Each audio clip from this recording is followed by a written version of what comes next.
Ah, voilà, balobi bandeko balandi cher internaute bino tubo mesana kolanda biso lelo. Voilà l'ingénieur Kaninda, nous sommes là toye awa na commune ya Mongafula. Muto amona nakate ye amona nino amona ni se makambo eza mabe matata.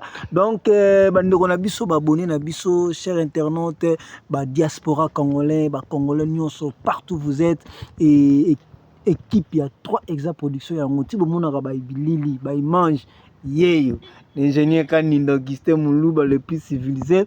Et merci bien aimé nzamba azali mobateli lelo toye awa na commune ya Mongafula, précisément na quartier Mvulu, ceux qui Mvulu ba benga Mvulu.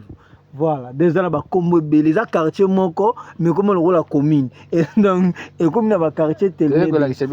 Voilà, donc déjà route ya sika. Donc ceux qui tous allés précisément ils allient pour na kolakisa bino route o ya sika sali kolongwa mitendi na route nationale numéro 1 ti okoma mbudi okoma pompage. Donc soko wuti ba Congo donc voilà yango.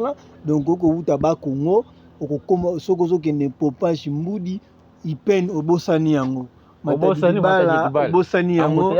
Donc okotika mbala moko okepe kitambo okolegela na ope boy olekeli na ope boy oke no pe ville okolegela na boy. Donc merci à notre président de la République Fachi Beto Mukantombolo makamba boy ezo sala bolanda ezoya tozo bomusela bino mbangu bo sabone te sabone. Donc ya osakana te. Donc bozwa ngo sikoyo ya mobimba kuna ka place hotel la biso omoni pe epa na bino te benga biso.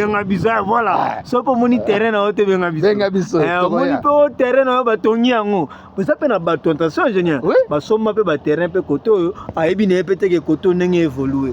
Donc timma déjà soko na kana loko no mo côté timma soki tenzate benga 3 exa production tokoya. Merci beaucoup.